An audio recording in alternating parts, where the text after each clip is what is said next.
This program is brought you by Hicksville Pharmacy.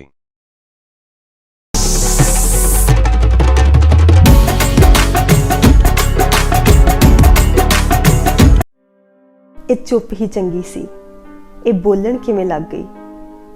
ਇਹ ਘਰ ਵਿੱਚ ਬੰਦ ਹੀ ਚੰਗੀ ਸੀ, ਇਹ ਬੂਹੇ ਬਾਰੀਆਂ ਖੋਲਣ ਕਿਵੇਂ ਲੱਗ ਗਈ। ਕਿਵੇਂ ਲੱਗ ਗਈ ਕਰਨ ਇਜ਼ਹਾਰੇ ਹਾਲ, ਕਿਵੇਂ ਬਣ ਗਈ ਇਹ ਮੁੱਢ ਮਿਸਾਲ। ਆਜ਼ਾਦ ਖਿਆਲ ਇਹ ਟੋਲਣ ਕਿਵੇਂ ਲੱਗ ਗਈ। ਇਹ ਚੁੱਪ ਹੀ ਚੰਗੀ ਸੀ, ਇਹ ਬੋਲਣ ਕਿਵੇਂ ਲੱਗ ਗਈ। अस्सलाम वालेकुम नाज़रीन, पाक यूएस मीडिया तो सलमान जफर एक बार फिर ਤੁਹਾਡੀ ਖidmat 'ਚ ਹਾਜ਼ਰ ਹੈ। ਜਿਸ ਤਰ੍ਹਾਂ ਤੁਹਾਨੂੰ ਪਤਾ ਹੈ ਕਿ ਪਾਕ ਯੂਐਸ ਮੀਡੀਆ ਇੱਕ ਪ੍ਰੋਗਰਾਮ ਲੈ ਕੇ ਆਉਂਦਾ, ਪੰਜਾਬੀ ਦਾ ਪ੍ਰੋਗਰਾਮ ਸਲਮਾਨ ਜ਼ਫਰ ਦੀ ਬੈਠਕ, ਤੇ ਇਹਦੇ ਵਿੱਚ ਕੋਸ਼ਿਸ਼ ਸਾਡੀ ਹੁੰਦੀ ਹੈ ਕਿ ਜਿਹੜੇ ਪੰਜਾਬੀ ਬੋਲਦੇ ਨੇ ਉਹਨਾਂ ਨੂੰ ਲੈ ਕੇ ਆਈਏ, ਮਗਰ ਕਿਸੇ ਵਕਤ ਇਸ ਤਰ੍ਹਾਂ ਹੁੰਦਾ ਹੈ ਕਿ ਜਿਹੜੇ ਆਪਣਾ ਉਰਦੂ ਹਿੰਦੀ ਵਗੈਰਾ ਵੀ ਬੋਲ ਲੈਂਦੇ ਨੇ, ਉਹਦੇ ਵਿੱਚ ਜਿਹੜਾ ਨਾ ਉਹ ਪੰਜਾਬੀ ਦੀ ਪ੍ਰੋਬਲਮ ਹੁੰਦੀ ਹੈ। ਤੇ ਅਸੀਂ ਇਸ ਚੀਜ਼ ਨੂੰ ਮਾਈਂਡ ਨਹੀਂ ਕਰਦੇ, ਇਸ ਕਿ ਸਾਡੇ ਹਿਸਾਬ ਨਾਲ ਸਭ ਜ਼ਬਾਨਾਂ ਇੱਕੋ ਹੀ ਹੈਗੀਆਂ। ਤੇ ਅੱਜ ਜਿਹੜਾ ਅਸੀਂ ਟੌਪਿਕ ਰੱਖਿਆ ਉਹ ਹੈਗਾ ਵੂਮਨ ਐਮਪਾਵਰਮੈਂਟ।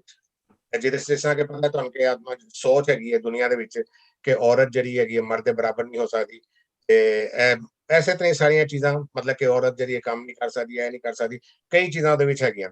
ਤੇ ਅੱਜ ਸਾਡੇ ਨਾਲ ਜਿਹੜੇ ਮਹਿਮਾਨ ਹੈਗੇ ਨੇ ਉਹਦੇ ਵਿੱਚ ਅਲੀ ਸਲਮਾਨ ਸਾਹਿਬ ਨੇ, ਸੀਨੀਅਰ ਜਰਨਲਿਸਟ, BBC ਨਾਲ ਕਈ ਸਾਲ ਇਹਨਾਂ ਦਾ ਲਿੰਕ ਰਿਹਾ, ਲਾਹੌਰ ਦੇ ਨੁਮਾਇੰਦੇ ਵੀ ਹੈਗੇ ਸੀ BBC ਤੇ ਉਹਦੇ ਬਾਅਦ ਗਾਰਗੀ ਜੀ ਹੈਗੇ, ਇਹਨਾਂ ਦਾ ਹੈਗਾ ਇੱਕ ਆਸਾਬਾੜੀ ਜਿਹੜਾ ਕਿ ਹੈ ਉਹਦੇ ਥਰੂ ਜਿਹੜਾ ਪਲੇ ਕਰਦੇ ਨੇ, ਲਾਈਵ ਪਲੇ ਇਹਨਾਂ ਦਾ ਹੁੰਦਾ ਹੈ ਸਟੇਜ ਤੇ ਉਹ ਬਹੁਤ ਅੱਛਾ ਇਹਨਾਂ ਦਾ ਹੁੰਦਾ ਹੈ ਕਿਸੇ ਵਕਤ। ਇਸ ਲਈ ਹੁਣ ਅਗਲੀ ਦਫਾ ਬਣਾਉਣਗੇ, ਬਲਕਿ ਉਹ ਆਪਣੇ ਚੈਨਲ ਤੇ ਅਸੀਂ ਸ਼ੇਅਰ ਵੀ ਕਰਾਂਗੇ ਉਸ ਪਲੇ ਨੂੰ। ਤੇ ਅੱਜ ਜਿਹੜਾ ਇਸ ਵੂਮਨ ਐਮਪਾਵਰਮੈਂਟ ਦੇ ਬਾਰੇ ਚ ਜਿਹੜਾ ਡਿਸਕਸ ਕਰਨੀ ਆ ਤੇ ਦੇਖਣੇ ਆ ਕਿ ਸਭ ਦੀ ਕੀ ਰਾਏ ਹੈਗੀ ਹੈ। ਤੇ ਉਹ ਅਲੀ ਸਲਮਾਨ ਸਾਹਿਬ ਜਿਹੜੇ ਨੇ ਉਹ ਬਹੁਤ ਹੀ ਇੰਟੈਲੀਜੈਂਟ, ਬਹੁਤ ਇਨਫੋਰਮੇਸ਼ਨ ਉਹਨਾਂ ਕੋਲ ਹੁੰਦੀ ਹੈ, ਤੇ ਇਸ ਟੌਪਿਕ ਦੇ ਵਿੱਚ ਉਹਨਾਂ ਨੂੰ ਲਿਆਣਾ ਬਹੁਤ ਜ਼ਰੂਰੀ ਸੀ ਸਾਡੇ ਵਾਸਤੇ। ਤੇ ਅਲੀ ਸਲਮਾਨ ਸਾਹਿਬ, ਤੁਸੀਂ ਜਰਾ ਰੋਸ਼ਨੀ ਇਹਦੇ ਤੇ ਪਾਓਗੇ, ਥੋੜੀ ਜਿਹੀ ਆਪਣਾ ਓਪੀਨੀਅਨ ਦਿਓ ਜਰਾ, ਫਿਰ ਉਹਦੇ ਬਾਅਦ ਗਾਰਗੀ ਜੀ ਕੋਲ ਜਾਵਾਂਗੇ। जी, मैं तो सिर्फ यह अर्ज करांगा कि इस तो बावजूद कि असी बहुत कुछ तरक्की कर चुके हैं और समाजी तौर पर बहुत अगे वध गए हैं, लेकिन अज भी जिस खिते तो साडा ताल्लुक है, जितों दी असी जंपाल हाँ, जिन्होंने असी कहने बरे ज़गीर या साउथ एशिया, उत्थे अज भी औरत का मकाम जिहड़ा है वो एक प्रॉपर्टी समझा जाता है, वो मर्द की एक प्रॉपर्टी है। बेशक बहुत पढ़े लिखे हो गए हैं, बेशक औरत पढ़ती भी है, लेकिन तुसी अज भी देखो कि वो प्रॉपर्टी तो अगे ओदा स्टेटस अज भी नहीं वध सकिया। कोई शादो नादर एक्सेप्शनल केस है ने, मिसाल के तौर पर मैं कहना कि औरत नूं अगे निकलण वास्ते बहुत ज्यादा सलाहियत का मुजाहरा करना पैंदा है, और वो उदों तिकर नहीं कर सकती जदों तिकर ओदे घर दे मर्द जिहड़ा ओदूं सपोर्ट ना करन। अदरवाइज ओदे वास्ते बहुत सारे ਜਿਹੜੇ ਨੇ ਉਹ ਚੀਜ਼ਾਂ ਖੜੀ ਹੋ ਜਾਂਦੀਆਂ ਨੇ। ਸਭ ਤੋਂ ਵੱਡੀ ਗੱਲ ਹੈ ਕਿ ਤੁਸੀਂ ਦੇਖੋ ਕਿ ਸਾਡੇ ਬਰੇ ਜ਼ਖੀਰ ਪਾਕੋ ਹਿੰਦ ਵਿੱਚ ਜਿਹੜੀਆਂ ਖਵਾਤੀਨ ਪੋਲਿਟਿਕਸ ਵਿੱਚ ਆਈਆਂ ਨੇ, ਤੁਸੀਂ ਦੇਖੋ ਉਹਨਾਂ ਦੇ ਬਾਰੇ ਕਿਸ ਕਿਸਮ ਦੀ ਬੇਹੂਦਾ ਔਰ ਫੋਹਿਸ਼ ਗੱਲਾਂ ਕੀਤੀਆਂ ਜਾਂਦੀਆਂ। ਅੱਜ ਮੈਂ ਕਹਿੰਦਾ ਕਿ ਮਰੀਮ ਨਵਾਜ਼ ਜਿਹੜੀ ਹੈ ਉਹ ਇੱਕ ਲੀਡ ਕਰ ਰਹੀ ਹੈ ਪਾਕਿਸਤਾਨ ਵਿੱਚ, ਸਭ ਤੋਂ ਵੱਡੀ ਲੀਡਰ ਮੈਂ ਅੱਜ ਸਮਝਣਾ ਕਿ ਪਾਕਿਸਤਾਨ ਵਿੱਚ ਮਰੀਮ ਨਵਾਜ਼ ਹੈ। ਇੰਡੀਆ ਵਿੱਚ ਸੋਨੀਆ ਗਾਂਧੀ ਦਾ ਇੱਕ ਘਟਨਾ ਔਰ ਲੇਕਿਨ ਤੁਸੀਂ ਦੇਖੋ ਕਿ ਮਰੀਮ ਦੇ ਉੱਤੇ ਜਦੋਂ ਉਹਦੇ ਆਪੋਨੈਂਟ ਜਦੋਂ ਤਨਕੀਦ ਕਰਦੇ ਨੇ ਤੇ ਉਹਦਾ ਔਰਤ ਹੋਣ ਦਾ ਜਿਹੜਾ ਹੈ ਉਹ ਉਹਨੂੰ ਨਿਸ਼ਾਨਾ ਬਣਾਉਂਦਾ, ਉਹ ਆ ਜਾਂਦਾ ਵਿੱਚ। ਉਹ ਆ ਜਾਂਦਾ। ਤੁਸੀਂ ਕਈ ਗਰੁੱਪਾਂ ਦੇ ਤੁਸੀਂ ਐਡਮਨ ਹੋ, ਤੁਸੀਂ ਕਈ ਲੋਕਾਂ ਨੂੰ ਵਿੱਚੋਂ ਰਿਮੂਵ ਕਰਦੇ ਹੋ ਕਿ ਭਈ ਔਰਤਾਂ ਦੇ ਬਾਰੇ ਚ ਇਹ ਗੱਲਾਂ ਨਹੀਂ ਕਰਦੇ। ਅੱਜ ਤੁਸੀਂ ਇੱਕ ਬੰਦੇ ਨੂੰ ਰਿਮੂਵ ਕੀਤਾ ਇੱਕ ਗਰੁੱਪ ਵਿੱਚੋਂ ਜਿਹਨੇ ਬੇਨਜ਼ੀਰ ਭੁੱਟੋ ਦੀ ਇੱਕ ਤਸਵੀਰ ਲਗਾਈ ਜਿਹੜੀ ਕਿ ਉਹਨਾਂ ਦੀ ਜਵਾਨੀ ਦੀ ਜਾਂ ਬਚਪਨ ਦੀ ਤਸਵੀਰ ਸੀ। ਉਹ ਤਸਵੀਰ ਠੀਕ ਸੀ ਜਾਂ ਗਲਤ ਸੀ, ਲੇਕਿਨ ਉਹ ਅਟੈਕ ਕੀ ਕੀਤਾ ਗਿਆ, ਅਟੈਕ ਔਰਤ ਦੇ ਜਿਸਮ ਤੇ ਕੀਤਾ ਗਿਆ, ਬਿਲਕੁਲ ਉਹਦੇ ਔਰਤ ਹੋਣ ਤੇ ਕੀਤਾ ਗਿਆ, ਬਿਲਕੁਲ। ਤੇ ਇਹ ਬੋਟਲ ਨੈਕਸ ਜਿਹੜੀਆਂ ਨੇ ਉਹ ਅੱਜ ਵੀ ਮੌਜੂਦ ਨੇ। ਅਜੇ ਬਹੁਤ ਸਾਰਾ ਕੰਮ ਜਿਹੜਾ ਉਹ ਕਰਨਾ ਬਾਕੀ ਹੈ, ਔਰ ਉਸ ਤੋਂ ਬਾਅਦ ਹੀ ਅਸੀਂ ਅੱਗੇ ਨਿਕਲਾਂਗੇ। ਜਦੋਂ ਤੱਕ ਇਹ ਸੋਚ ਖਤਮ ਨਹੀਂ ਨਾ ਹੁੰਦੀ ਕਿ ਔਰਤ ਇੱਕ ਇਨਸਾਨ ਹੈ, ਉਹ ਕੋਈ ਤੁਹਾਡਾ ਜਾਨਵਰ ਜਾਂ ਤੁਹਾਡੀ ਕੋਈ ਪ੍ਰੋਪਰਟੀ ਨਹੀਂ ਹੈਗੀ, ਔਰ ਅਗਰ ਤੁਸੀਂ ਕਿਸੇ ਨੂੰ ਨੁਕਸਾਨ ਪਹੁੰਚਾਉਣਾ ਹੈ ਤਾਂ ਤੁਸੀਂ ਉਹਦੀ ਔਰਤ ਨੂੰ ਨੁਕਸਾਨ ਪਹੁੰਚਾਓਗੇ ਤੇ ਜਾਂ ਅਗਰ ਔਰਤ ਆਪਣੀ ਮਰਜ਼ੀ ਦੇ ਨਾਲ ਕਿਸੇ ਦੇ ਨਾਲ ਚਲੀ ਜਾਂਦੀ ਹੈ, ਆਪਣੀ ਮਰਜ਼ੀ ਦੀ ਸ਼ਾਦੀ ਕਰ ਲੈਂਦੀ ਹੈ, ਆਪਣੀ ਮਰਜ਼ੀ ਦੇ ਨਾਲ ਕਿਸੇ ਨਾਲ ਪਿਆਰ ਕਰ ਲੈਂਦੀ ਹੈ, ਤੇ ਉਹ ਜਨਾਬ ਉਹ ਘਰਾਣੇ ਦੀ ਇੱਜ਼ਤ ਜਿਹੜੀ ਹੈ ਉਹ ਦਾਅ ਤੇ ਲੱਗ ਜਾਂਦੀ। ਹਾਲਾਂਕਿ ਉਹਦਾ ਭਾਈ ਜਿਹੜਾ ਉਹ ਸਾਰੇ ਉਹ ਕੰਮ ਕਰਨ ਨੂੰ ਤਿਆਰ ਹੁੰਦਾ, ਮਤਲਬ ਉਹਦੀ ਭੈਣ ਨਾ ਕਰੇ ਉਹ ਕਰਦਾ ਰਹੇ। ਤੇ ਇਹ ਜਦੋਂ ਤੱਕ ਇਹ ਚੀਜ਼ਾਂ ਅਸੀਂ ਇਹਨੂੰ ਨੋਰਮਲਾਈਜ਼ ਨਹੀਂ ਕਰਾਂਗੇ ਇਸ ਮਾਮਲੇ 'ਚ ਅੱਗੇ ਨਹੀਂ। ਔਰ ਮੈਂ ਸਮਝਣਾ ਕਿ ਔਰਤਾਂ ਦੇ ਮਾਮਲੇ 'ਚ ਔਰਤਾਂ ਤੋਂ ਜ਼ਿਆਦਾ ਜਿਹੜੇ ਮਰਦ ਨੇ ਉਹਨਾਂ ਨੂੰ ਸਮਝਣ ਦੀ ਜ਼ਰੂਰਤ ਹੈ ਕਿ ਔਰਤ ਨੂੰ ਉਹਦਾ ਮੁਕਾਮ ਜਿਹੜਾ ਉਹਦਾ ਹੱਕ ਹੈ ਉਹਨੂੰ ਦੇਣਾ ਚਾਹੀਦਾ। ਹੁਣ ਜਿਸ ਤਰ੍ਹਾਂ ਤੁਸੀਂ ਗੱਲ ਕੀਤੀ ਹੈ ਕਿ ਆਪਣਾ ਮਤਲਬ ਕਿ ਇੱਕ ਕੋਈ ਬੰਦਾ ਹੋਵੇ, ਉਹਦੀ ਭੈਣ ਜਿਹੜੀ ਹੈ ਉਹਦਾ ਕੋਈ ਮਤਲਬ ਐਸੀ ਹਰਕਤ ਕਰਦੀ ਹੈ ਤੇ ਉਹਨੂੰ ਆਪਣਾ ਜਿਹੜਾ ਕਤਲ ਵੀ ਕਰ ਦਿੰਦੇ ਨੇ, ਕਿ ਇੱਜ਼ਤ ਦਾ ਮਾਮਲਾ ਵਿੱਚ ਆ ਜਾਂਦਾ ਹੈ। ਹਾਂਜੀ ਹਾਂਜੀ, ਮੈਂ ਇਹਦੇ ਵੀ ਦੱਸਾਂ, ਇਹਦੇ ਜੋ ਕਹਿੰਦੇ ਨੇ ਜੇ ਇੱਜ਼ਤ ਦਾ ਮਾਮਲਾ ਹੈ, ਗੈਰਤ ਦਾ ਮਾਮਲਾ, ਗੈਰਤ ਕੇ ਨਾਮ पे ਕਤਲ ਕਰ, ਉਹ ਬਈ ਇਹ ਗੈਰਤ ਨਹੀਂ ਹੈ, ਇਹ ਬੇਗੈਰਤੀ ਦੇ ਨਾਮ ਤੇ ਤੁਸੀਂ ਕਤਲ ਕੀਤਾ। ਦੇਖੋ ਇਹ ਗੈਰਤ ਨਹੀਂ ਹੈਗੀ ਕਿ ਅਗਰ ਕੋਈ ਤੁਸੀਂ ਮੈਂ ਤੇ ਅੱਜ ਤੱਕ ਨਹੀਂ ਸੁਣਿਆ ਕਿ ਕਦੀ ਕੋਈ ਕਿਸੇ ਬੰਦੇ ਨੂੰ ਜਾਂ ਕਿਸੇ ਮੁੰਡੇ ਨੂੰ ਗੈਰਤ ਦੇ ਨਾਮ ਤੇ ਕਤਲ ਕੀਤਾ ਗਿਆ ਹੋਵੇ। ਬਿਲਕੁਲ ਨਹੀਂ, ਉਹਦਾ ਕਤਲ ਬੇਗੈਰਤੀ ਖਿਲਾਉਂਦਾ, ਇਹਦੀ ਕਤਲ ਗੈਰਤ ਖਿਲਾਉਂਦਾ। ਬਈ ਕਤਲ ਗੈਰਤ ਕਿਵੇਂ ਹੋ ਗਿਆ? ਇਹ ਚੀਜ਼ਾਂ ਨੇ ਇਹੀ ਸਮਝਣ मीडिया ने। सब तो पहले तो मीडिया समझे ना, वो क्यों लिखता है कि गैरत के नाम पे कत्ल। ये गैरत है। गैरत तो ये है कि मतलब गैरत यह होंदी है कि तुसी अपनी जेड़े घर दी जेड़ी खातून है तुसी ओनू इज्जत दिओ, ओदे मुकाम नू बुलंद करो, तुसी ओनू जानवर दे मुकाम ते ले आंदे। मीडिया ने एक्चुअली एजुकेशन दी जरूरत है, मीडिया नू भी एजुकेशन। हां जी एजुकेशन, हां जी एजुकेशन दी जरूरत हैगी है। ਤੇ ਬਹੁਤ ਮਿਹਰਬਾਨੀ ਤੁਹਾਡੇ ਕੋਲ ਫਿਰ ਵਾਪਸ ਆਨੇ ਆ। ਤੇ ਹੁਣ ਅਸੀਂ ਚੱਲਦੇ ਆ ਗਾਰਗੀ ਜੀ ਕੋਲ। ਗਾਰਗੀ ਜੀ ਕੋਲੋਂ ਪੁੱਛਦੇ ਆ ਕਿ ਉਹਨਾਂ ਦਾ ਕੀ ਆਪਣਾ ਰਾਏ ਹੈਗੀ ਹੈ ਇਸ ਬਾਰੇ ਦੇ ਵਿੱਚ ਵੂਮਨ ਐਮਪਾਵਰਮੈਂਟ ਜਿਹੜਾ ਟਾਈਟਲ ਆ ਜਿਹੜਾ ਰੱਖਿਆ, ਟੌਪਿਕ ਰੱਖਿਆ, ਉਹਦੇ ਬਾਰੇ ਦੇ ਵਿੱਚ ਇਹ ਕਿਸ ਨਜ਼ਰ ਨਾਲ ਦੇਖਦੇ ਨੇ। ਇਸੇ ਲਈ ਅੱਜ ਆਪਣਾ ਜਿਹੜਾ ਨਾ ਉਹ ਆਪਣਾ ਵੂਮਨ ਤੇ ਮੈਨ ਇਕੱਠਾ ਕਰ ਦਿੱਤੇ मैं। जी गार्गी जी, अस्सलाम वालेकुम, बिस्मिल्लाहिर्रहमानिर्रहीम, और उसके साथ साथ नमस्ते, आदाब, सत श्री अकाल, ग्रीटिंग्स टू ऑल। मेरी परवरिश अमेरिका में ज्यादा दौर से हुई है तो मैं माफी मांगूंगी कि मैं पंजाबी बोल नहीं सकती, लेकिन मैं पंजाबी समझ सकती हूँ और पंजाबी में सीख रही हूँ अभी ऑनलाइन। तो जब मेरी शिक्षा एजुकेशन पूरी हो जाएगी तो फिर मैं पंजाबी में बातें कर सकती हूँ। आज का जो टॉपिक है, देखिए वुमेन्स एम्पावरमेंट और एंटरप्रेन्योरशिप, ये है टॉपिक। तो मैं बड़ी खुशनसीब हूँ, मुझे एक्चुअली ज्यादा कुछ झेलना नहीं पड़ा क्योंकि मेरे अब्बू बहुत ही अच्छे थे, बहुत ही सपोर्टिव थे, और मेरे ग्रैंडफादर भी बहुत। तो उसके बाद मेरा बेटा जो है अभी वो भी बड़े सपोर्टिव है, मैच्योर्ड है।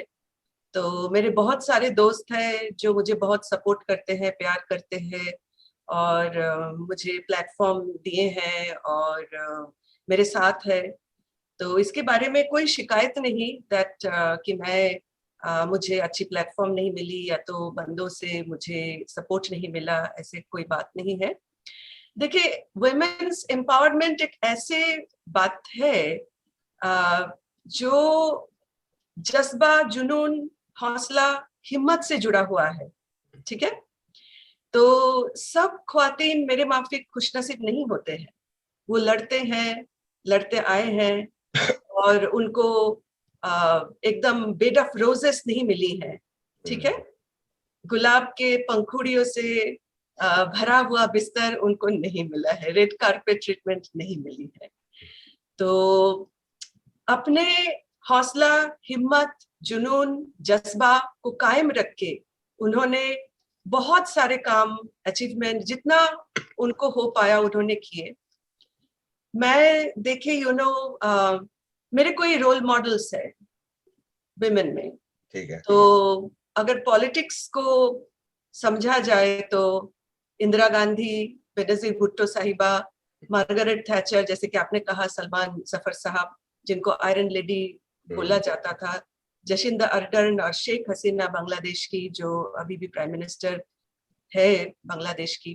तो ये सारे जो ख्वातीन मेरी एक मिसाल है मेरे लिए, खासकर मोहतरमा बेनजीर भुट्टो साहिबा, क्योंकि रजिया सुल्तान के बाद एक मुस्लिम कंट्री को 2 बार 2 टर्म्स बेनजीर भुट्टो साहिबा ने रूल किए थे। Also same with Indira Gandhi, उन्होंने 2 बार आए थे सत्ता में, और दोनों की बहुत बेरहमी से हत्या हो गई थी, कत्ल हो गई थी, असैसिनेशन हो गई थी। तो इंदिरा गांधी के जो खूनी है वो तो पकड़ा गया, लेकिन अनफॉर्चुनेटली बेनजीर भुट्टो साहिबा का जो असैसिन है वो अभी भी आजाद है, और पकड़ा नहीं गया। तो उम्मीद रखती हूँ दैट इसकी तहकीकात अच्छा होगा और भुट्टो साहिबा को, बेनजीर साहिबा को इंसाफ मिलेगा। और मैं देखिए इनके जो काम है, मैं उनको बहुत इज्जत करती हूँ।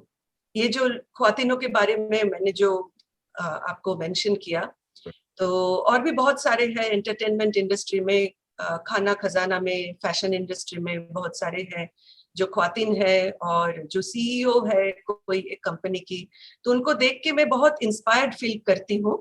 और मेरे लाइक अगर मैं थोड़ा बहुत दुखी हो जाती हूँ कोई भी वजह, तो मुझे हौसला, हिम्मत, जुनून ये सारा कुछ मिलता है और मैं फिर दोबारा अपने पैर में खड़े होती हूँ और भी स्ट्रांग हो जाती हूँ, अपने आप को साबित करती हूँ। तो देखिए मेरी जो छोटी सी कंपनी असावरी है, मैं सेल्फ एम्प्लॉयड हूँ।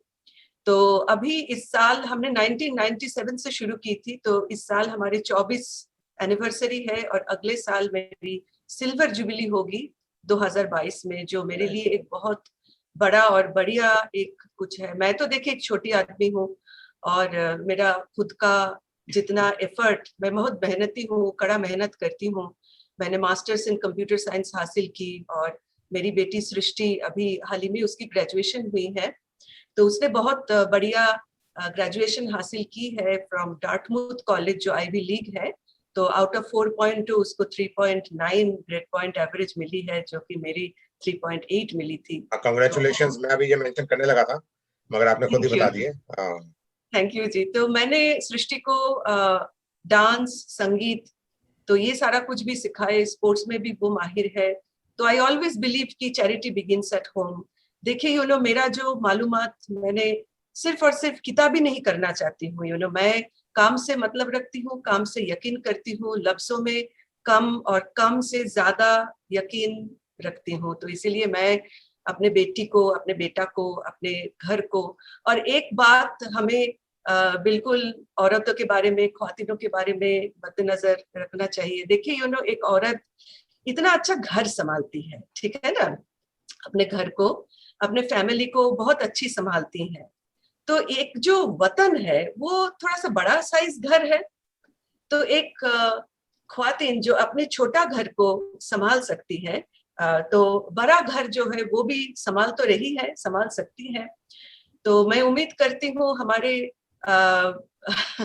अमेरिकी की वाइस प्रेसिडेंट तो कमला हैरिस साहिबा हो गई, तो may be in the near future हमें नसीब होगा एक ख्वातीन जो वजीर आजम हो और जो लोगों के सुने, जो लोगों के लिए करे, जो लोगों को समझे।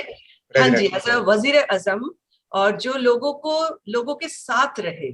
क्योंकि मैं किताबी चीजों में यकीन नहीं रखती हूँ। किताब पढ़ना चाहिए, मालूमात हासिल करना चाहिए, एजुकेशन होना चाहिए, लेकिन आई एम क्या बोलूं, डोनाल्ड ट्रम्प के भाषा में I am a street smart person, और जो स्ट्रीट स्मार्ट होते हैं मैं उनके बहुत तारीफदारी करती रहती हूँ। जो बुक स्मार्ट होते हैं उनके बड़े लिमिटेड होता है, सिर्फ वो बातों में एकदम माहिर है, लेकिन हमें बातों से हटके थोड़ा काम करना चाहिए भाई, काम बस इतना ही। काम बहुत जरूरी है। काम बहुत जरूरी है जी।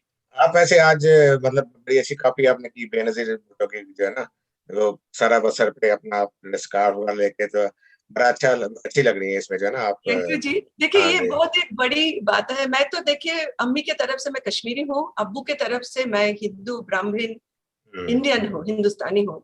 तो एक मैंने एक्चुअली हमेशा हिंदुइज्म को प्रैक्टिस की। तो एक हिंदू ख्वातीन, अभी तो मैं अमेरिकी हो गई हूँ, मैं तो इस कंट्री में मेरी परवरिश हुई है, लेकिन जो भी हो, जैसे भी हो, एक मुस्लिम कंट्री की एक मुस्लिम लेडी के जैसे मैंने अपने, उनके जो इमेज है, मैंने अपने अंदर उस इमेज को बैठा लिया। ये एक बहुत बड़ी बात मेरे लिए भी है। और जिस कंट्री को मैं रिप्रेजेंट कर रही हूँ, देखिए आपके वतन का कलर भी मैंने पहनी हूँ, तो मैं ये आपको शो करना चाहती हूँ दिल से, दिमाग से, मैं वेरी कितनी नाइस, आपकी इज्जत करती हूँ, वेरी कितनी नाइस, प्यार वेरी करती नाइस, हूँ आपको वेरी पता नाइस, है। Very nice, thank you very much. Ali Salman साहब सर ਜੀ ਦੱਸੋ ਜ਼ਰਾ ਜੀ ਆਪਣਾ ਹੁਣ ਕੀ ਆਪਣਾ ਇਹਨਾਂ ਨੇ ਗਾਰਗੀ ਜੀ ਨੇ ਜਿਹੜੀ ਗੱਲ ਕੀਤੀ ਹੈ ਬੇਨਜ਼ੀਰ ਦੇ ਬਾਰੇ ਚ ਥੋੜਾ ਜਿਹਾ ਰੈਫਰੈਂਸ ਦਿੱਤਾ ਹੈ, ਫਿਰ ਇੰਦਰਾ ਗਾਂਧੀ ਦੇ ਬਾਰੇ ਚ, ਫਿਰ ਨਿਊਜ਼ੀਲੈਂਡ ਦੀ ਜਸਿੰਦਾ ਜਿਹੜੀ ਹੈ, ਫਿਰ ਇੰਗਲੈਂਡ ਦੀ ਮਾਰਗਰਟ ਥੈਚਰ ਆਇਰਨ ਲੇਡੀ ਨੂੰ ਕਿਹਾ ਜਾਂਦਾ ਸੀ। ਹੁਣ ਤੁਸੀਂ ਦੇਖੋ ਕਿ ਆਪਣਾ ਜਿਹੜਾ ਜਸਿੰਦਾ ਨਿਊਜ਼ੀਲੈਂਡ ਦੀ ਜਿਹੜੀ ਹੈ ਪ੍ਰਾਈਮ ਮਿਨਿਸਟਰ, ਜਦੋਂ ਇਹ ਮਸਜਿਦ ਤੇ ਉੱਥੇ ਅਟੈਕ ਹੋਇਆ ਤਾਂ ਕਿੰਨਾ ਉਹਨੇ ਕੰਮ ਕੀਤਾ ਮੁਸਲਮਾਨਾਂ ਦਾ। ਹਾਂ ਇਹ ਗੱਲ ਬਿਲਕੁਲ ਠੀਕ ਹੈ ਕਿ ਦੇਖੋ ਜਦੋਂ ਖਾਤੂਨ ਲੀਡ ਕਰਦੀ ਹੈ ਤੇ ਉਹਦੀ ਜਿਹੜੀ ਲੀਡ ਹੈ ਨਾ, ਉਹ ਤੁਸੀਂ ਦੇਖੋ ਕਿ ਉਹ ਇੱਕ ਉਹ ਵਨ ਸਟੈਪ ਅਹੈਡ ਹੁੰਦੀ। ਬਿਲਕੁਲ ਜੋ ਨਿਊਜ਼ੀਲੈਂਡ ਦੀ ਪ੍ਰਾਈਮ ਮਿਨਿਸਟਰ ਨੇ ਕੀਤਾ, ਮੇਰਾ ਨਹੀਂ ਖਿਆਲ ਕਿ ਇੰਨੀ ਕਰੇਜ ਔਰ ਇੰਨੀ ਸਮਝ ਔਰ ਇੰਨੀ ਦਲੇਰੀ ਜਿਹੜੀ ਹੈ ਉਹ ਕੋਈ ਹੋਰ ਕਰ ਪਾਉਂਦਾ। ਆਦਮੀਆਂ ਚ ਵੀ ਨਹੀਂ ਹੈ। ਇਸੇ ਤਰ੍ਹਾਂ ਇੰਦਰਾ ਗਾਂਧੀ, ਮੈਂ ਸਮਝਣਾ ਕਿ ਇੰਦਰਾ ਗਾਂਧੀ ਇੰਡੀਆ ਦੀ ਇੱਕ ਐਸੀ ਲੀਡਰ ਸੀ ਕਿ ਜਿਹੜੀ ਜਿਨੇ ਕਿ ਇਸ ਖਿੱਤੇ ਨੂੰ ਲੀਡ ਕੀਤਾ ਔਰ ਐਸੀ ਫਰਾਸਤ ਔਰ ਐਸੀ ਜ਼ਹਾਨਤ ਔਰ ਮਤਲਬ ਕਿ ਤੁਸੀਂ ਦੇਖੋ ਕਿ ਪਾਕਿਸਤਾਨ ਵਿੱਚ ਅਸੀਂ ਸਮਝਦੇ ਹਾਂ ਕਿ ਜ਼ੁਲਫਕਾਰ ਅਲੀ ਭੁੱਟੋ ਬੜਾ ਜ਼ਹੀਨ ਔਰ ਸਮਝਦਾਰ ਪਰਸਨੈਲਿਟੀ ਸੀ, ਲੇਕਿਨ ਉਹਨਾਂ ਦੀ ਟੱਕਰ ਬਲਕਿ ਮੈਂ ਕਹਿੰਦਾ ਕਿ ਸ਼ਾਇਦ ਜ਼ਿਆਦਾ ਹੀ ਦੂਸਰੇ ਪਾਸੇ ਇੰਦਰਾ ਗਾਂਧੀ ਸੀ। ਇਸੇ ਤਰ੍ਹਾਂ ਮੈਂ ਅੱਜ ਇਹ ਕਹਿਣਾ ਕਿ ਤੁਸੀਂ ਅਗਰ ਦੇਖੋ ਕਿ ਮਰੀਮ ਨਵਾਜ਼ ਅੱਜ ਤੋਂ 3 ਸਾਲ ਪਹਿਲੇ 4 ਸਾਲ ਪਹਿਲੇ ਮਰੀਮ ਨਵਾਜ਼ ਦਾ ਕੋਈ ਪੋਲੀਟੀਕਲ ਹੈ ਹੀ ਨਹੀਂ ਸੀ। ਤੇ ਆਈ ਡੋਂਟ ਨੋ ਕਿ ਸਾਡੇ ਜਿਹੜੇ ਇੰਡੀਅਨ ਦੋਸਤ ਨੇ ਉਹਨਾਂ ਨੂੰ ਜ਼ਿਆਦਾ ਪਤਾ ਹੈ ਮਰੀਮ ਨਵਾਜ਼ ਸ਼ਰੀਫ ਦਾ ਕਿ ਨਹੀਂ ਪਤਾ, ਲੇਕਿਨ ਮੈਂ ਪ੍ਰਿਡਿਕਸ਼ਨ ਕਰਨਾ ਚਾਹੁੰਦਾ, ਉਹਨੂੰ ਦੱਸਣਾ ਚਾਹੁੰਦਾ ਕਿ ਅਗਲੇ ਜਿਹੜੇ ਇਲੈਕਸ਼ਨ ਨੇ ਜਾਂ ਜਦੋਂ ਵੀ ਪਾਕਿਸਤਾਨ ਦੀ ਇੱਕ ਜਿਹੜੀ ਮੈਂ ਸਮਝਣਾ ਕਿ ਮੁਮਕਿਨਾ ਜਿਹੜੀ ਪ੍ਰਾਈਮ ਮਿਨਿਸਟਰ ਹੈ ਉਹ ਮਰੀਮ ਨਵਾਜ਼ ਹੈ। ਔਰ ਇਹ ਵਾਹਿਦ ਔਰ ਜਿਸ ਤਰ੍ਹਾਂ ਬੇਨਜ਼ੀਰ ਭੁੱਟੋ ਨੇ, ਮੈਂ ਜ਼ਾਤੀ ਤੌਰ ਤੇ ਮੈਂ ਸਮਝਦਾ ਕਿ ਸ਼ਾਇਦ ਜ਼ੁਲਫਕਾਰ ਅਲੀ ਭੁੱਟੋ ਜ਼ਿੰਦਾ ਹੁੰਦੇ ਤੇ ਉਹ ਇੰਨੀ ਜਦੋਜਹਿਦ ਨਾ ਕਰ ਪਾਉਂਦੇ ਜਿੰਨੀ ਕਿ ਉਹਨਾਂ ਦੀ ਬੇਟੀ ਇੱਕ ਔਰਤ ਨੇ ਇੱਕ ਡਿਕਟੇਟਰ ਔਰ ਇੱਕ ਫੌਜੀ ਹਕੂਮਤ ਦੇ ਖਿਲਾਫ ਉਹਨਾਂ ਨੇ ਜਦੋਜਹਿਦ ਕੀਤੀ।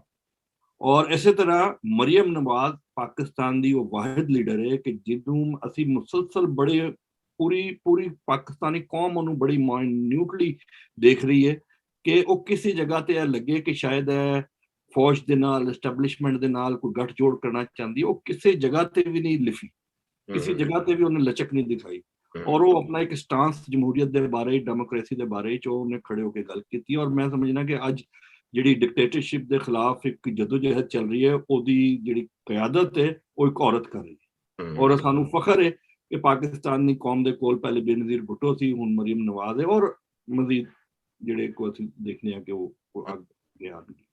ਤੇ ਮੈਂ ਤੇ ਸੈਲੂਟ ਕਰਨਾ ਕਿ ਜਿਹੜੀ ਔਰਤ ਐਨੇ ਨੈਰੋ ਮਾਈਂਡਡ ਸੁਸਾਇਟੀ ਚੋਂ ਨਿਕਲ ਕੇ ਅੱਗੇ ਆਉਂਦੀ ਹੈ, ਉਹ ਕੋਈ ਆਮ ਖਾਤੂਨ ਨਹੀਂ ਹੁੰਦੀ, ਸਲਾਹੀਅਤ ਦੀ ਇੱਕ ਖਾਤੂਨ ਹੁੰਦੀ।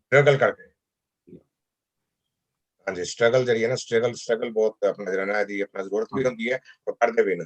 ਤੇ ਜੇ ਆਪਣਾ ਮਤਲਬ ਕਿ ਆਪਣਾ ਫੀਮੇਲ ਆਪਣਾ ਮਤਲਬ ਔਰਤ ਅਗਰ ਪ੍ਰਾਈਮ ਮਿਨਿਸਟਰ ਪਾਕਿਸਤਾਨ ਦੇ ਵਿੱਚ ਮਤਲਬ ਕਿ ਆ ਸਕਦੀ ਹੈ ਇਸ ਲਈ ਉਹ ਮਰੀਮ ਨਵਾਜ਼ ਹੀ ਹੈ।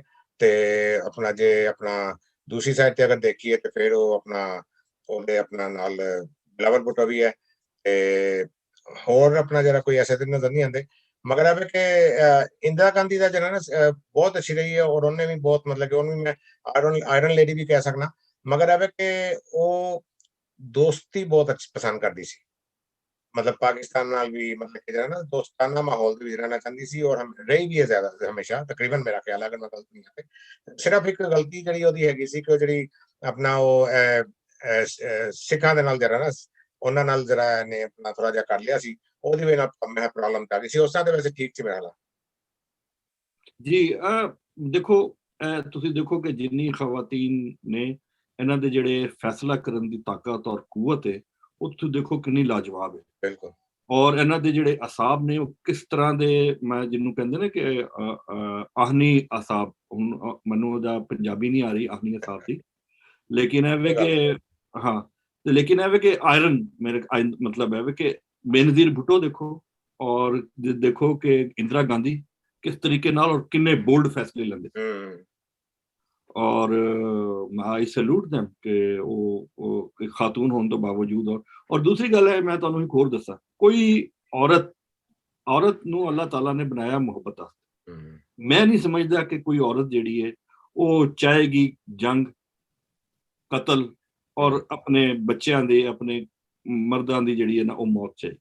ਉਹ ਜ਼ਰੂਰ ਕੋਈ ਨਾ ਕੋਈ ਐਸੇ ਵਾਕਿਆਤ ਹੋਏ ਹੋਣਗੇ, ਕੁਛ ਨਾ ਕੁਛ ਐਸੇ ਮਾਮਲਾਤ ਹੋਏ ਹੋਣਗੇ ਜਿਹਦੀ ਵਜ੍ਹਾ ਤੋਂ ਉਹ ਜਿਹੜਾ ਆਪਰੇਸ਼ਨ ਬਲੂ ਸਟਾਰ ਹੋਇਆ ਔਰ ਉਹਦੇ ਵਿੱਚ ਸਿੱਖਾਂ ਦੇ ਨਾਲ ਬਹੁਤ ਜ਼ੁਲਮ ਔਰ ਬਹੁਤ ਜ਼ਿਆਦਤੀ ਹੋਈ, ਤੇ ਮੈਂ ਨਹੀਂ ਸਮਝਦਾ। ਔਰ ਉਹਦਾ ਖਮਿਆਜ਼ਾ ਵੀ ਜਿਹੜਾ ਉਹ ਉਹਨੇ ਭੁਗਤ ਲਿਆ। ਇੰਦਰਾ ਗਾਂਧੀ ਨੇ ਇੱਕ ਗਲਤ ਫੈਸਲਾ ਸੀ ਔਰ ਉਸ ਗਲਤ ਫੈਸਲੇ ਦਾ ਇੱਕ ਗਲਤ ਜਿਹੜਾ ਸੀ ਉਹਨਾਂ ਨੂੰ ਖਮਿਆਜ਼ਾ ਉਹਨਾਂ ਨੂੰ ਗਲਤ ਫੈਸਲਾ ਲਿਆ ਸੀ, ਜ਼ਾਹਿਰ ਹੈ ਫਿਰ ਗਲਤ ਹੀ ਹੋਣਾ ਸੀ ਨਾ ਉਹਦੇ ਨਾਲ। ਗਲਤ ਹੋਣਾ ਸੀ। ਅਸੀਂ ਉਹਨੂੰ ਜਸਟੀਫਾਈ ਨਹੀਂ ਕਰਦੇ ਕਿ ਉਹ ਠੀਕ ਕੀਤਾ ਗਿਆ, ਲੇਕਿਨ ਇਹ ਹੈ ਕਿ ਤਸ਼ੱਦੁਦ ਦਾ ਨਤੀਜਾ ਤਸ਼ੱਦੁਦ ਹੀ ਨਿਕਲਦਾ। ਤਸ਼ੱਦੁਦ ਨਾਲ ਹੀ ਹੁੰਦਾ। ਬਿਲਕੁਲ ਬਿਲਕੁਲ। ਦੇਖੋ ਉਹਦੇ ਆਪਣੇ ਬਾਡੀ ਗਾਰਡਸ ਨੇ ਜਿਹੜਾ ਨਾ ਆਪਣਾ ਜਿਹੜਾ ਉਹਨੂੰ ਕਤਲ ਕਰਤਾ ਸੀ। ਤਸ਼ੱਦੁਦ ਦਾ ਤੇ ਰਾਸਤਾ ਅਪਣਾਉਣਾ ਨਹੀਂ ਚਾਹੀਦਾ। ਨਹੀਂ ਲੱਗਾ ਬਿਲਕੁਲ। ਮੈਂ ਇੱਕ ਚੀਜ਼ ਵਾਜ਼ੇ ਕਰ ਦਿੰਦਾ ਵਾਂ ਕਿ ਸੰਜੀਵ ਜਿੰਦਾਲ ਸਾਹਿਬ ਜਿਹੜੇ ਸਾਡੇ ਨਾਲ ਨਹੀਂ ਸ਼ਾਮਲ ਹੋ ਸਕੇ, ਉਹ ਇਲੈਕਸ਼ਨ ਦੇ ਵਿੱਚ ਮਸਰੂਫ ਨੇ। ਆਪਣੇ ਪ੍ਰਾਇਮਰੀ ਇਲੈਕਸ਼ਨ ਹੈ 22 ਤਰੀਕ ਨੂੰ ਟਿਊਜ਼ਡੇ ਨੂੰ। ਬਸ ਇੱਕ ਚੀਜ਼ ਮੈਂ ਵਾਜ਼ੇ ਕਰਨਾ ਚਾਹੁੰਦਾ ਕਿ ਪਾਕ ਯੂਐਸ ਮੀਡੀਆ ਜਿਹੜਾ ਉਹ ਕਿਸੇ ਕੈਂਡੀਡੇਟ ਨੂੰ ਐਂਡੋਰਸ ਨਹੀਂ ਕਰਦਾ। ਇਲੈਕਸ਼ਨ ਦੇ ਵਿੱਚ ਕਿਸੇ ਕੈਂਡੀਡੇਟ ਨੂੰ ਐਂਡੋਰਸ ਨਹੀਂ ਕਰਦਾ, ਤੇ ਅਸੀਂ ਮਤਲਬ ਪਾਕ ਯੂਐਸ ਮੀਡੀਆ ਸਭ ਵਾਸਤੇ ਜਿਹੜਾ ਓਪਨ ਹੈ। ਦਰਵਾਜ਼ੇ ਸਾਡੇ ਸਭ ਕੈਂਡੀਡੇਟਸ ਵਾਸਤੇ ਖੁੱਲੇ, ਭਾਵੇਂ ਰਿਪਬਲਿਕਨ ਹੋਣ ਜਾਂ ਡੈਮੋਕ੍ਰੇਟ ਹੋਣ, ਤਾਂ ਕਿ ਉਹ ਆਪਣੇ ਵੀ ਪੁਆਇੰਟ ਆਫ ਵਿਊ ਦੇ ਦੇਣ। ਇਹ ਮੈਂ ਇੱਕ ਚੀਜ਼ ਜਿਹੜੀ ਵਿੱਚ ਦੱਸਣਾ ਚਾਹੁੰਦਾ ਸੀ। ਤੇ ਗਾਰਗੀ ਸਾਹਿਬ ਦੇ ਕੋਲ, ਗਾਰਗੀ ਜੀ ਕੋਲ ਚੱਲਦੇ ਹਾਂ, ਤੇ ਉਹਦੇ ਬਾਅਦ ਫਿਰ ਅਲੀ ਸਲਮਾਨ ਸਾਹਿਬ ਕੋਲ ਜਿਹੜਾ ਲਾਸਟ ਉਹਨਾਂ ਕੋਲੋਂ ਲਾਂਗੇ। ਤੇ ਗਾਰਗੀ ਜੀ ਆਪਣਾ ਤੁਸੀਂ ਕੀ ਮੈਸੇਜ देना चाहोगे?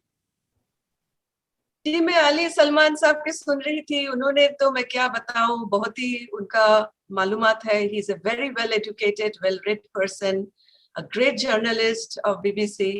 तो उन्होंने जब कुछ बोलते हैं समझदारी से बोलते हैं। जी, मैं कांग्रेस पार्टी को बिलोंग करती हूँ और इंदिरा गांधी साहिबा का ये एक हिस्टोरिक ब्लंडर था, क्योंकि बिद्रेवाला ने अपने हक मांगे थे, तो उनको मौत देना नहीं चाहिए था, बातें करना चाहिए था। बातों से बहुत कुछ सुलझ सकता है। और देखिए, इन सभी चीजों के पीछे, अगर मैं तो इतनी बेहतरीन कोई नहीं हूँ पॉलिटिशियन, सीख रही हूँ आप सभी से, तो RSS has a big role to play in the freedom movement of India. तो आरएसएस जो है वो हम सभी जानते हैं, कुछ लोग बोलते हैं और कुछ लोग उसको दबा के रखते हैं। आरएसएस वगैरह के बारे में बात करने की जरूरत नहीं है। मैसेज दे दें बस एक, आप वुमेन्स के बारे में मैसेज। हाँ जी, लेडीज के लिए मैसेज दे दें। लेडीज के बारे में बोल रही हूँ। नहीं, मगर वो तो किसी को इसमें शामिल करने की जरूरत नहीं है। आरएसएस वगैरह हम लोग को क्या जरूरत है घुसने? हाँ, हमें जरूरत नहीं इन चीजों की। तो आपने सवाल किया अली सलमान साहब का, तो इसीलिए मैंने उसके कंटिन्यूएशन। नहीं, हम तो यहाँ गपशप लगा रहे हैं ना, किसी ने इसमें नहीं बात। हम फिर करेंगे आरएसएस पे बात करेंगे, हम बाद में किसी और प्रोग्राम में करेंगे। एक प्रोग्राम रखेंगे हाँ बिल्कुल, उसमें वाला प्रोग्राम आपका मैं जवाब दे रही थी। But anyway, coming back to Indira Gandhi, देखिए उन्होंने इंदिरा गांधी एक मैसेज बस देने लास्ट में जो है ना लेडीज के लिए, कंक्लूडिंग मैसेज मांग रही है। मैं वही देने जा रही थी। जी जी जी, प्लीज। उनका देखिए, इंदिरा गांधी साहिबा हमेशा बड़े आउटस्पोकन थे, ठीक है, और काम से मतलब रखा करते थे, बड़े डिसिप्लिन्ड थे, जो कांग्रेस पार्टी हमेशा हमेशा के लिए पूरी दुनिया उनको याद रखेंगे। द डिसिप्लिन क्या चीज होती है, क्योंकि अगर हम डिसिप्लिन्ड नहीं हो, डिसऑर्गेनाइज्ड हो, तो सारा कुछ बिखर जाता है। हमें घर संभालने से भी ज्यादा जो है वो वतन को संभालना, जो इंदिरा गांधी ने किए थे। घर तो घर है, उसका साइज उतना ही है, लेकिन पूरा भारत, इंदिरा और इंडिया, सिर्फ एक आर कम और ज्यादा। इंदिरा गांधी, इंदिरा और इंडिया, तो उनका घर था पूरा वतन, पूरा इंडिया। और उनका फॉरेन पॉलिसी से शुरू करके उनका सब कुछ बड़े ऑर्गेनाइज था। जो लोग इंदिरा गांधी को रूबरू होने का नसीब किए थे, उनका मैं इंटरव्यू पढ़ रही थी, सुन रही थी, देख रही थी, सभी ने इंदिरा गांधी को 100% मार्क्स ऑलमोस्ट, लाइक A+ उनको ज्यादा दौर से मिला था। तो मैं उनकी डिसिप्लिन की तारीफ करती हूँ। मैं उनकी साहस, जो बहुत कम ख्वातीनों में होती है, पब्लिकली जब वो स्पीच दिया करते थे तो बेझिझक उनका जो दिल की बातें जो आम तक पहुंचना चाहिए, वो कहते थे। उनको कभी ये नहीं होता था कि मैं चीजों को कम बोलूं या तो आधा बोलूं या तो ढक के बोलूं, ऐसे कोई बात नहीं। जो सच है वो हमेशा सच होता है, कड़वा सच, और उसको बुलंद आवाज उठा के बोलना चाहिए ताकि पैगाम पहुंचे। Thank you very much Gargi ji. अब बहुत अच्छी बात है आपने की। अब चलते हैं अली सलमान साहब की तरफ। लास्ट में जो है मतलब आखिर में जो है वो किस तरह की मतलब क्या आप अपने ओपिनियन देना चाहते हैं जी? अली सलमान साहब दसो कि अपना थोड़ा मैसेज की है जी। मेरा मैसेज मुख्तसर है। ਸਾਡੇ ਮੈਂ ਫਿਰ ਸਾਊਥ ਏਸ਼ੀਆ ਦੀ ਗੱਲ ਕਰਾਂਗਾ, ਅਸੀਂ ਉੱਥੋਂ ਬਿਲੋਂਗ ਕਰਨੇ ਆ। ਸਾਡੇ ਜਿੱਥੇ ਜਦੋਂ ਜਦ ਬੱਚੀ ਪੈਦਾ ਹੁੰਦੀ ਹੈ, ਪੈਦਾ ਹੋਣ ਦੇ ਨਾਲ ਹੀ ਉਹਦੀ ਮਾਂ ਜਾਂ ਬਾਪ ਜਾਂ ਜੋ ਵੀ ਉਹ ਉਹਦਾ ਜਹੇਜ਼ ਇਕੱਠਾ ਕਰਨਾ ਸ਼ੁਰੂ ਕਰ ਦਿੰਦੇ ਕਿ ਅੱਜ ਇੱਕ ਦਿਨ ਸ਼ਾਦੀ ਕਰਨੀ ਹੈ, ਔਰ ਥੋੜਾ ਥੋੜਾ ਉਹ ਸ਼ੁਰੂ ਕਰ ਦਿੰਦੇ ਨੇ ਇਕੱਠਾ ਕਰਨਾ। ਮੇਰੀ ਸਿਰਫ ਇਹ ਗੁਜ਼ਾਰਿਸ਼ ਹੈ ਕਿ ਬਰਾਹ ਕਰਮ ਇਹ ਸਿਲਸਿਲਾ ਖਤਮ ਕਰਕੇ ਉਹਦੀ ਬਜਾਏ ਬੱਚੀ ਨੂੰ ਤੁਸੀਂ ਇਕਨੋਮਿਕਲੀ ਇੱਕ ਉਹਨੂੰ ਤਾਕਤ ਦੇਣ ਦੀ ਕੋਸ਼ਿਸ਼ ਕਰੋ। ਉਹਦੇ ਜਦੋਂ ਪੈਦਾ ਹੋਈ ਉਸ ਤੋਂ ਤੁਸੀਂ ਪਲੈਨਿੰਗ ਸ਼ੁਰੂ ਕਰੋ ਕਿ ਕਿਸ ਤਰੀਕੇ ਨਾਲ ਜਦੋਂ ਇਹ ਬੜੀ ਹੋਏਗੀ, ਸ਼ਾਦੀ ਦੀ ਉਮਰ ਦੇ ਕਰੀਬ ਪਹੁੰਚੇਗੀ, ਤੇ ਉਦੋਂ ਤੱਕ ਉਹ ਇਕਨੋਮਿਕਲੀ ਆਪਣੇ ਪਾਉਂ ਤੇ ਉੱਤੇ ਖੜੀ ਹੋ। ਅਗਰ ਉਹ ਆਪਣੇ ਪਾਉਂ ਤੇ ਖੜੀ ਹੋਏਗੀ, ਤੁਹਾਨੂੰ ਕਿਸੇ ਜਹੇਜ਼ ਦੀ ਇਕੱਠੇ ਕਰਨ ਦੀ ਜ਼ਰੂਰਤ ਨਹੀਂ, ਤੁਹਾਨੂੰ ਕੋਈ ਉਹਦੇ ਵਾਸਤੇ ਰਿਸ਼ਤਾ ਲੱਭਣ ਦੀ ਜ਼ਰੂਰਤ ਨਹੀਂ। ਉਹ ਤੁਹਾਡੇ ਵਾਸਤੇ ਰਹਿਮਤ ਬਣ ਜਾਏਗੀ, ਉਹ ਤੁਹਾਡੇ ਵਾਸਤੇ ਜ਼ਹਿਮਤ ਨਹੀਂ ਦੇਗੀ। ਬੱਚੇ ਨੂੰ ਪੜ੍ਹਾਓ, ਪੜ੍ਹਾ ਕੇ ਕੋਸ਼ਿਸ਼ ਕਰੋ ਕਿ ਜਿਸ ਤਰ੍ਹਾਂ ਤੁਸੀਂ ਆਪਣੇ ਬੇਟੇ ਨੂੰ ਪਾਉਂ ਤੇ ਖੜੇ ਕਰਦੇ ਹੋ, ਆਪਣੇ ਬਿਜ਼ਨਸ ਨਾਲ ਸ਼ਾਮਿਲ ਕਰਦੇ ਹੋ, ਉਹਨੂੰ ਬਿਜ਼ਨਸ ਸ਼ੁਰੂ ਕਰਾਉਂਦੇ ਹੋ, ਜਾਂ ਉਹਦੇ ਵਾਸਤੇ ਇੱਕ ਅੱਛੀ ਤੁਹਾਡੇ ਜ਼ਿਹਨ 'ਚ ਫੋਕਸ ਹੁੰਦਾ ਕਿ ਇਹ ਕੋਈ ਜੌਬ ਕਰੇਗਾ, ਇਸੇ ਤਰ੍ਹਾਂ ਤੁਸੀਂ ਆਪਣੀ ਬੇਟੀ ਨੂੰ ਆਪਣੇ ਪਾਉਆਂ ਤੇ ਖਿਲਾਰ ਦਿਓ। ਬਾਕੀ ਜਿਹੜੇ ਕੰਮ ਨੇ ਉਹ ਖਤਮ ਕਰ ਦਿਓ। ਜਿਸ ਤਰ੍ਹਾਂ ਤੁਸੀਂ ਆਪਣੇ ਬੇਟੇ ਵਾਸਤੇ ਕਰਦੇ ਹੋ ਉਸ ਤਰ੍ਹਾਂ ਬੇਟੀ ਵਾਸਤੇ ਕਰੋ, ਤੇ ਬੇਟੀ ਜਿਹੜੀ ਹੈ ਨਾ ਫਿਰ ਤੁਹਾਡੀ ਲਾਇਬਿਲਿਟੀ ਨਹੀਂ ਹੋਏਗੀ, ਉਹ ਤੁਹਾਡਾ ਐਸੈਟ ਹੈ ਔਰ ਐਸਟ ਹੀ ਰਹੇਗੀ ਔਰ ਸਾਬਤ ਹੋਏਗੀ। ਔਰ ਉਹ ਜਿਹੜਾ ਮਾਰਕਸ ਨੇ ਕਿਹਾ ਸੀ ਨਾ ਕਿ ਲਵ ਇਜ਼ ਨਥਿੰਗ ਬਟ ਇਕੋਨਮੀ, ਤੇ ਜਦੋਂ ਇਕੋਨਮੀ ਉਹਦੀ ਠੀਕ ਹੋਏਗੀ ਉਹਨੂੰ ਲਵ ਵੀ ਮਿਲ ਜਾਏਗਾ। ਇਕੋਨਮੀ ਉਹਦੀ ਠੀਕ ਨਹੀਂ ਹੋਏਗੀ ਤੇ ਉਹਦੀ ਸਾਰੀ ਜ਼ਿੰਦਗੀ ਜਿਹੜੀ ਉਹ ਦਬ ਦਬ ਕੇ ਗੁਜ਼ਰ ਜਾਏਗੀ, ਔਰ ਤੁਹਾਡੇ ਵਾਸਤੇ ਵੀ ਮਤਲਬ ਮਾਂ ਪਿਓ ਵਾਸਤੇ ਵੀ, ਭੈਣ ਭਰਾਵਾਂ ਵਾਸਤੇ ਵੀ ਮੁਸੀਬਤ ਰਹੇਗੀ, ਉਹਦੇ ਵਾਸਤੇ ਵੀ ਮੁਸੀਬਤ ਰਹੇਗੀ। ਲੇਕਿਨ ਜਦੋਂ ਅਗਰ ਇਕਨੋਮਿਕਲੀ ਉਹ ਠੀਕ ਹੋਏਗੀ ਤੇ ਉਸ ਆਪਣੀ ਫੈਮਿਲੀ ਵਾਸਤੇ ਵੀ ਠੀਕ ਰਹੇਗੀ, ਮਾਂ ਪਿਓ ਵਾਸਤੇ ਵੀ ਠੀਕ ਰਹੇਗੀ, ਔਰ ਆਪਣੀ ਆਉਣ ਵਾਲੀ ਨਸਲ ਜਿਹੜੀ ਹੈ ਉਹਨੂੰ ਉਹ ਇਸ ਜਗ੍ਹਾ ਤੇ ਲੈ ਜਾਏਗੀ ਕਿ ਸੋਚ ਵੀ ਨਹੀਂ ਸਕਦੀ। ਬਿਲਕੁਲ, ਬਹੁਤ ਅੱਛਾ ਤੁਸੀਂ ਦੱਸਿਆ ਵਾ ਆਪਣਾ ਮਤਲਬ ਕਿ ਬਾਕਾਇਦਾ ਸਾਰਾ ਮਤਲਬ ਬੇਟੀ ਦੇ ਮਤਲਬ ਪੈਦਾ ਹੋਣ ਤੋਂ ਅੱਗੇ ਤੱਕ ਮਤਲਬ ਤੁਸੀਂ ਆਪਣਾ ਇਸ ਬਾਰੇ ਵਿੱਚ ਦੱਸ ਦਿੱਤਾ ਵਾ, ਤੇ ਔਰ ਇਸ ਤਰ੍ਹਾਂ ਹੀ ਹੋਣਾ ਚਾਹੀਦਾ ਵਾ। ਬਹੁਤ ਇੰਪੋਰਟੈਂਟ ਹੈਗਾ ਖਾਸ ਤੌਰ ਤੇ ਬੇਟੀਆਂ ਵਾਸਤੇ ਜਿਹੜਾ ਇਹ ਚੀਜ਼ਾਂ, ਤੇ ਉਹਨਾਂ ਤੋਂ ਆਪਣਾ ਜਿਹੜਾ ਵਾ ਬੇਟੀਆਂ ਤੇ ਤੁਹਾਨੂੰ ਪਤਾ ਹਜ਼ੂਰ ਪਾਕ ਸੱਲੱਲਾਹੁ ਅਲੈਹਿ ਵਸੱਲਮ ਨੇ ਵੀ ਬੇਟੀਆਂ ਦੇ ਬਾਰੇ ਚ ਜਿਹੜਾ ਵਾ ਕਿਹਾ ਹੋਇਆ ਵਾ ਕਿ ਨਿਮਤ ਹੈ, ਬਰਕਤ ਹੈ ਸਾਰਾ ਮਤਲਬ ਜਿਹੜਾ ਨਾ। ਤੇ ਬਾਕੀ ਇਹ ਵਾ ਕਿ ਆਪਣਾ ਬਹੁਤ ਅੱਛਾ ਟਾਈਮ ਗੁਜ਼ਾਰਿਆ ਪ੍ਰੋਗਰਾਮ ਤੇ ਆਉਣ ਦਾ ਬਹੁਤ ਸ਼ੁਕਰੀਆ ਅਲੀ ਸਲਮਾਨ ਸਾਹਿਬ, गार्गी जी ते प्रीतपाल जी नाल सब दा थैंक यू वेरी मच, बहुत शुक्रिया सब दा आंदा बैठक दे विच। ते नाज़रीन अज दी बैठक सी साडी ते एदे विच बहुत अच्छियां गल्लां कीतियां। साडे तिन्ना मेहमान जेहड़े ने एक मेहमान विच नहीं आ सके उन्हां दी मसरूफियत दी वजह नाल, ते कोई गल नहीं उन्हां नाल फिर किसी वक्त बैठांगे। ते जेहड़े आए उन्हां दा असीं बहुत बहुत शुक्रिया दिल नाल शुक्रिया अदा करने आ।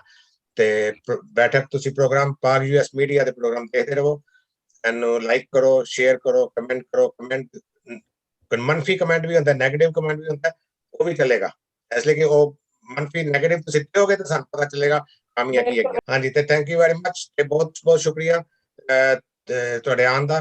ते नाज़रीन एक बारी फिर तुहाडा भी बहुत शुक्रिया। ऐसे तरह ही देखते रहो, अच्छे अच्छे प्रोग्राम जरा देंदे रहांगे। बहुत मेहरबानी सब दी देखण दी, ते साडे मेहमानां दी बहुत बहुत मेहरबानी। ओके जी, अस्सलाम वालेकुम, बहुत बहुत शुक्रिया। Thank you so much.